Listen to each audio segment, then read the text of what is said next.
The Irene Dunne-Fred MacMurray Show. Starring Irene Dunne as Susan and Fred MacMurray as George. Together in the gay, new, exciting comedy adventure, Bright Star.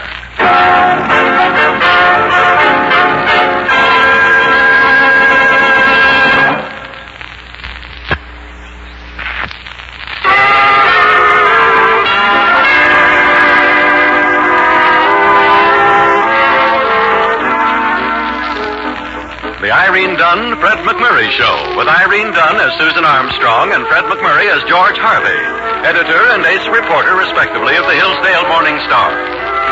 Well, as usual, things are happening around the editorial offices, and as usual, they concern Susan and George.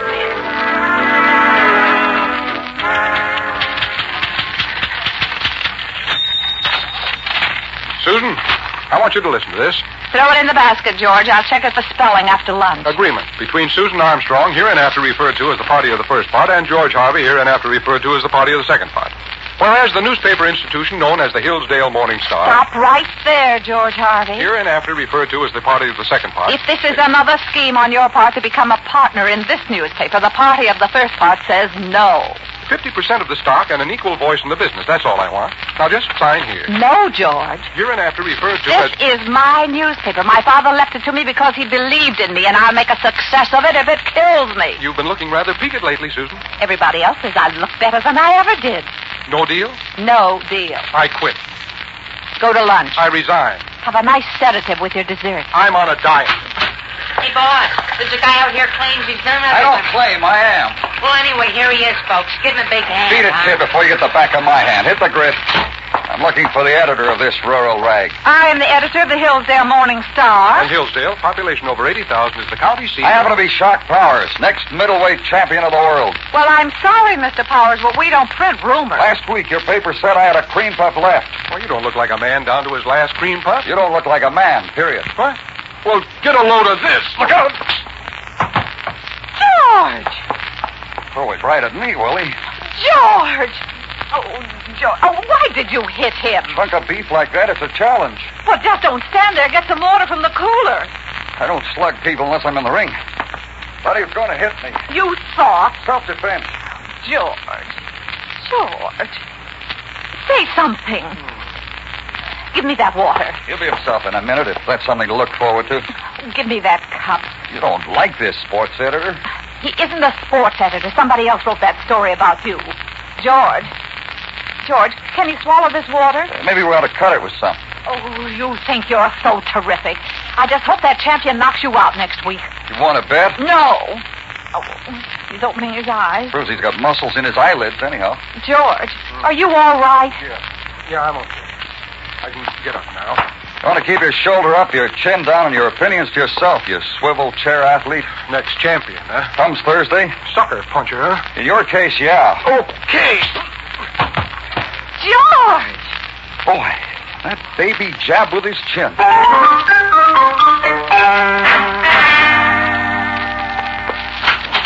Morning, ma'am. Something I can do.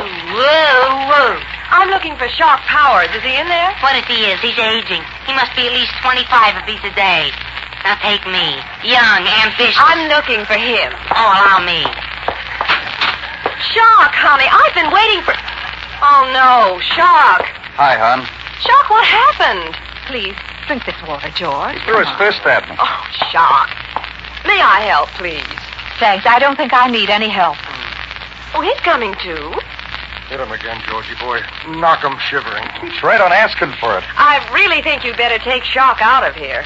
Well, you take Shock out of here. He's your boy. I want to go with you. Well, I don't want to go with you. I can make it worth your while, sister.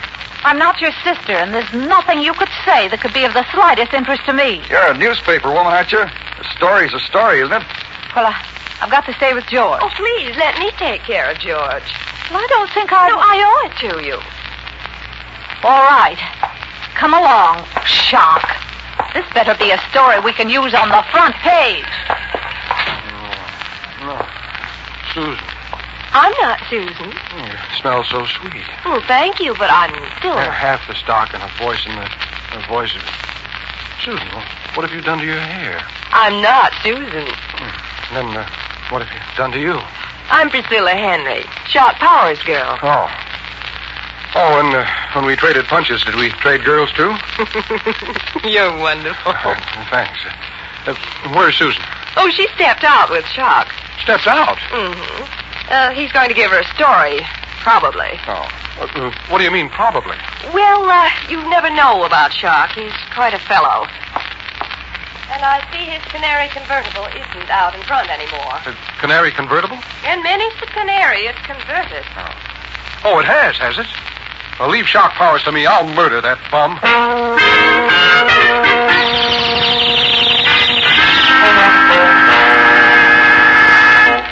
And then it started to rain. Pick up the fancy car. You couldn't raise the top. No reason for you raising yours, Miss Susan. Here, get this warm dressing gown on you. There you are. Impudence of that Powers keeping me away from work all day long. All work and no whirl makes Sue a dull girl. It was not a whirl, Patience. I just went out with him because he promised me a story. Huh. Never was a whirl. Didn't even get the story. Whirl. Whirl. Whirl. It goes round and round, and if it goes enough round, somebody gets KO'd. This Shock Powers isn't bad. Oh, I'll answer the door. Are you expecting company? No, not at this hour.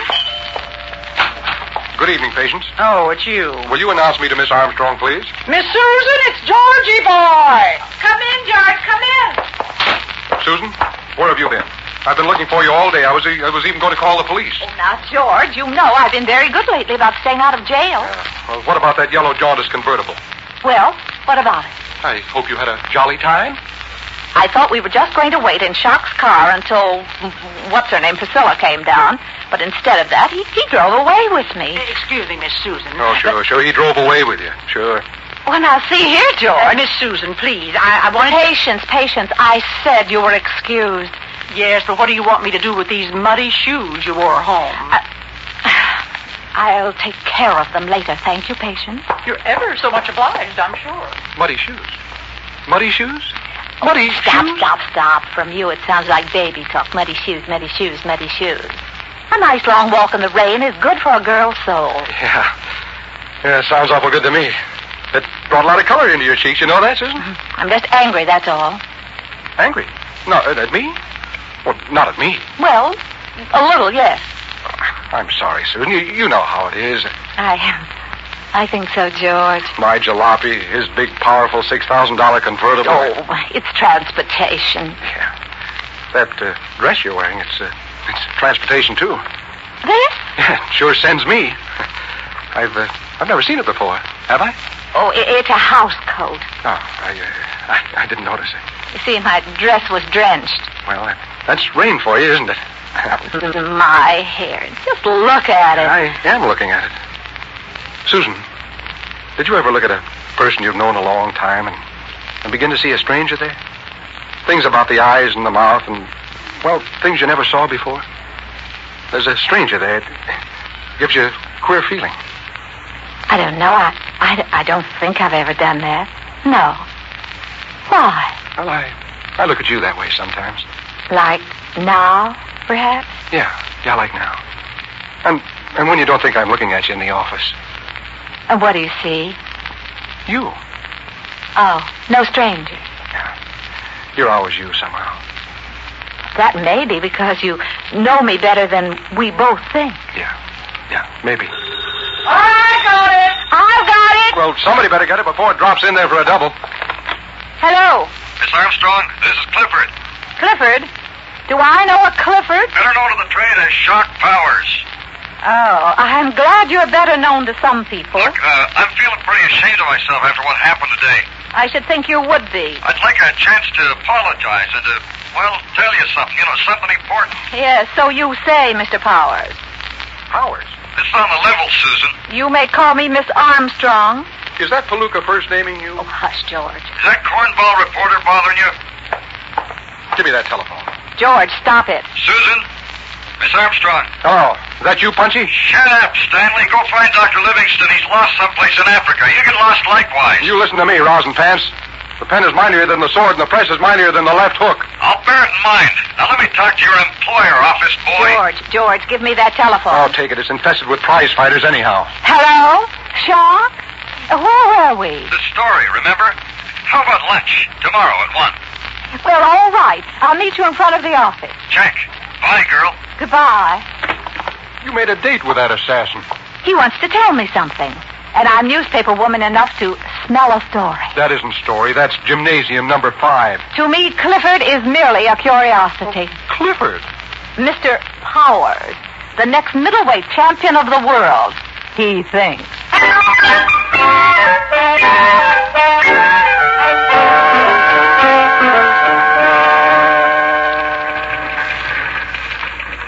Clifford? On the level, Sammy. That's the cauliflower's name. You ought to be able to murderize anybody by the name of Clifford. You know, Sammy, you've got a certain psychological point there. Plenty of sleep, fresh air, exercise. You could kill him. Sure. Former star fullback like me. Sammy, just feel these thigh muscles. Granite. Feel these biceps. Ow, not so hard. Well, a little training and sparring, and you'd be in the pink. Yeah. Sammy, do me a favor. Telephone Ed Chalmers at the Businessmen's Athletic Association and tell him to call me back after 5. He said after 5. Use the phone in the other office, Sammy. I'll take this. See you in the Golden Gloves. Morning Star, George Harvey talking. George, this is Priscilla. Who? Oh, Shock Powers girl. How are you, Shock Powers girl? Well, alone in a strange town. Shock isn't having lunch with me for some reason. I sort of hoped you'd fill in on this short notice. Oh, well, no, Priscilla, I've got to work. I'm sorry. Oh, you've got a date with Susan, I suppose. No, I do not have a date with Susan. Shock's just... What? Sure, I'll have lunch with you. Oh, wonderful. Pick me up at the training camp? Right. 10 minutes? Right. Wonderful. Bye. Right. And a left, and a right, and a left, and a right.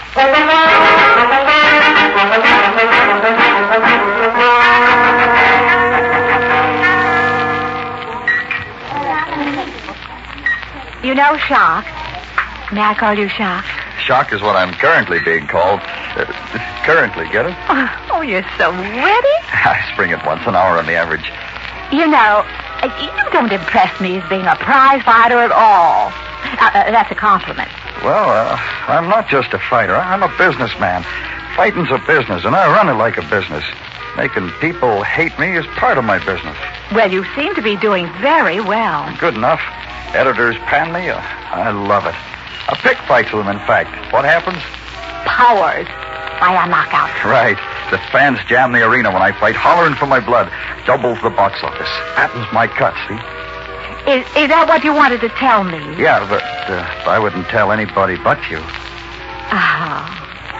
I've never known anybody quite like you, Shock. I've never known anybody quite like you. Shock, I want to do something that I've never done before in my life. Yeah? It concerns you.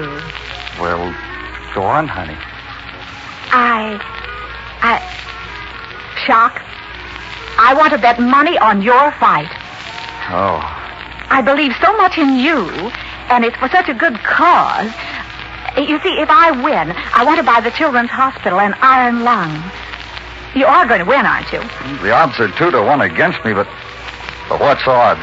Honey, you put every nickel you can scrape together on me because I'm going to win that fight for you. You'll be champion. The king. For me.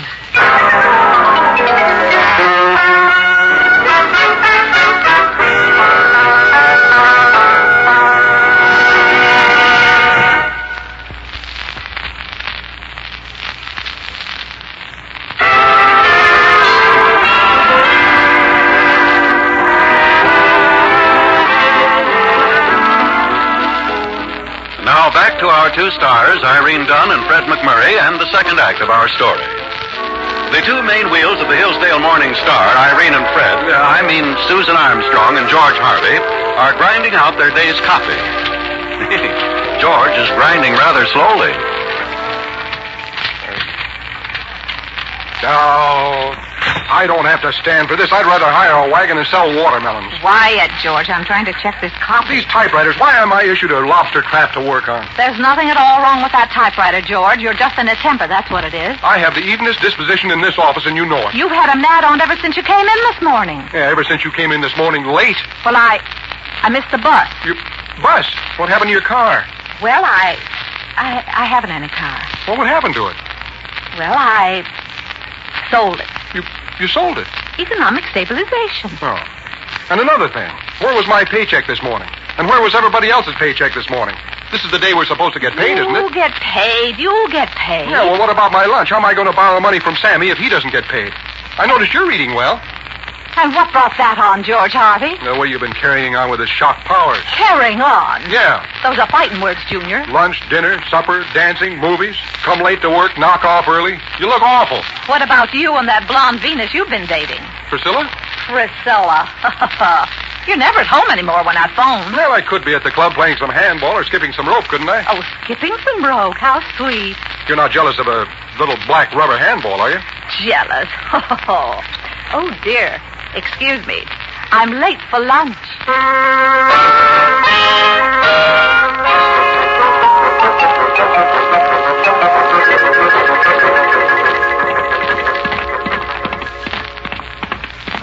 Okay, all right, that'll do. It's enough on the punching bag. Now a little shadow boxing and a half-mile jog around the track. You can hit the showers for the day. How's it going, boy? Great, Ed. Feel like $1 million, tax-free. Oh, you're in shape, George. I never felt this good even in college. You'd have been a good, rugged heavyweight fighter if you'd have started on time. You really think so? I know it. Say, how you betting on the fight Thursday? My dough on the champion. I don't know. That Shark Powers is a rugged boy. No. My 50 to your 25 on the champ. That's a bet. I'll tell you what. I'll show you. Make that an even dollar to your half.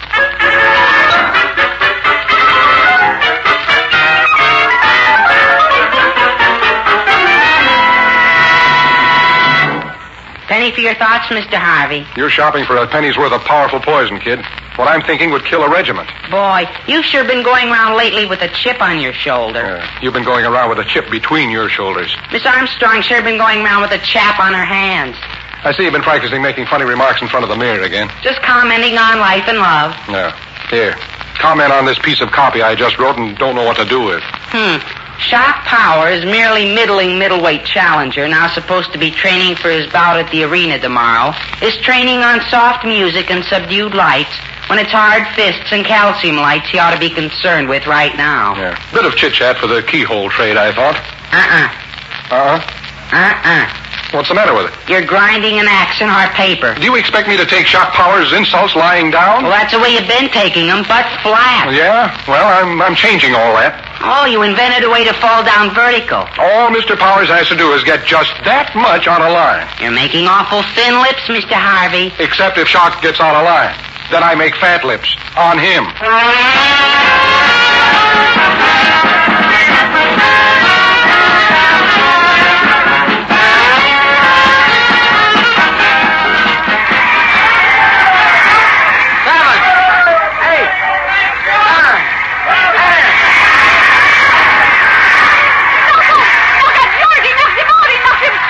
The general idea. He knocked him cold. Oh, I'm rich.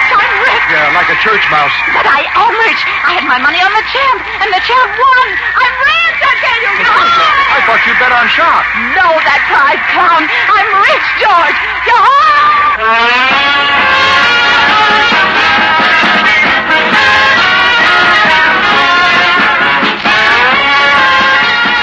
The reason I'm calling you, George, is to tell you how sorry I am about everything that happened. But there's a real good explanation, honest. Please come down to the office and... George? Are you there? George! Operator, we're cut off.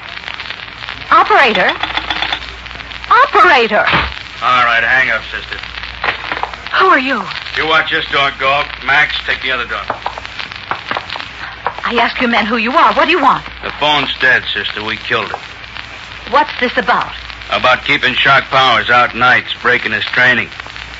Fighter's got to keep his mind on his work if he wants to keep his pants off the rosin. The champ didn't knock Shock Powers out in the first round last night. You did. That's the silliest thing I ever... Shut up. Now, we're not kidding, sister. We know you had a lot of money on the champ. Rooting for Powers, betting on the champ. That's bad manners. You can get your knuckles rapped with a ruler. But if Shock wants to have dinner with me now and then, that's his business. It's our business. We had a big stake in Shock last night. The wad was on Powers to win. You were taking all you could cover on Powers to lose. What kind of dame are you, playing a pal to lose? He's not my pal. I've got a pal. You let Shock take you to dinner? Well, he can take it off his income tax. Entertaining the press. And I'm glad I made him lose. It'll teach him not to go around punching my favorite reporter. Now, you three sinister characters just crawl back in your whodunit movie roles and stay there. Go on. Scat. Well, go on. Not the silencer, Max. Half the time it won't work. Now, wait. It's all over. Just so's you know it. No, I mean, Shock's learned his lesson now, and he'll know better next time and make even more money for you. Yeah. Hey, come up close, Max, so the body muffles a shot, will you? Look, if anything happens to me, people know it was on account of Shock Powers. That's right. And they'll know it was because he lost. Uh-huh, that's right. Well, do you want that? So it won't happen again, yeah. But Max? You wouldn't shoot a woman. Max would. Well, now, wait, just a moment. Time out. Now, let... Susan, we were cut off and I've been... George, be careful. Hey, what is this? Close the door, Melonhead. Don't start anything, George. The one there called Max has a gun. A gun? You got a license, Mac? Max with an X. Marks the spot where the body is found. Yeah, you better take Melonhead first, Max. Muzzle in his ribs to muffle a shot. Oh, hey, stop Wait that. for a streetcar to go past, Max. What's this all about, Susan? Shock Powers. They say he lost the fight on account of me. Yeah, she says so, too, so we're all agreed on that, okay? What's it worth to you boys to call this thing off? We ain't trading. Well, this is a newspaper office. The press all over the country won't like this. They don't like anybody clubbing us around. No, if you hurt us, they'll blame Shock. Yeah. Why, he's clean. We're the dirty kids. I believe this is your streetcar, folks. Oh, now listen, boys, this gets you nothing. Ready, Max? Susan. Oh, Shock, come in. Shock, come in and welcome. What's the idea, Conrad? They took us, didn't they? That's what I hear tell. She made you lose and bet against you, didn't she? I didn't realize it until last night. Up and having my eyes opened. There she is, Shock. Why'd you do it, Susan?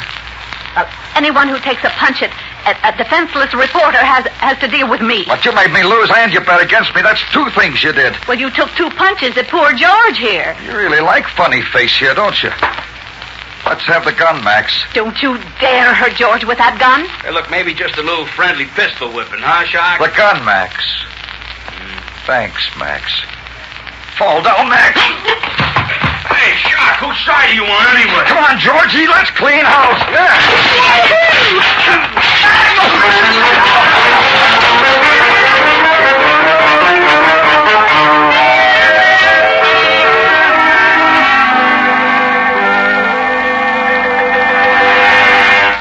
Boy, did we stiffen him, eh, Shock? A nice little workout, Georgie. Yeah. Look at this office.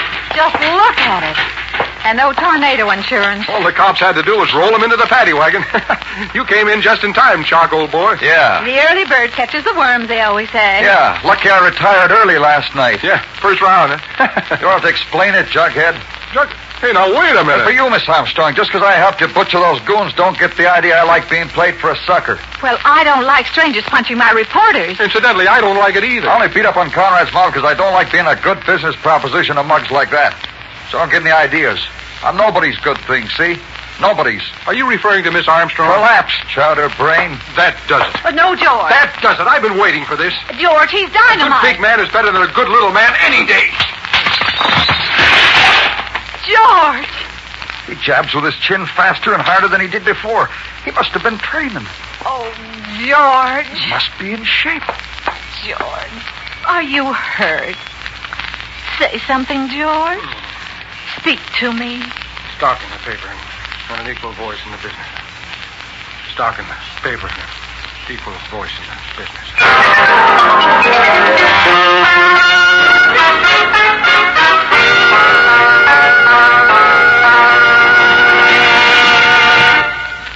stars, Irene Dunne and Fred MacMurray, will be back in a moment.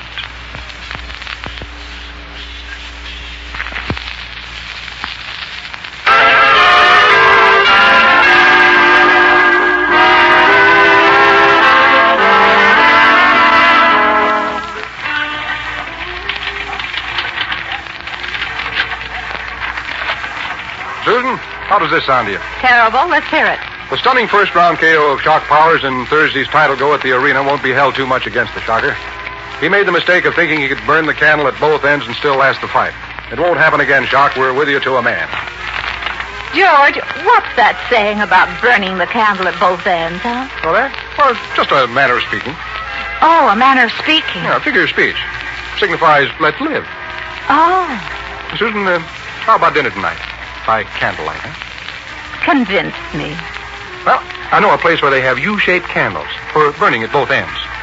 What do you say? I'm convinced.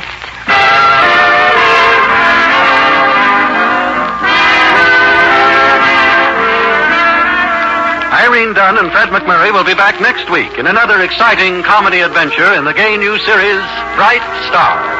This is Harry Von Zell inviting you to join us then.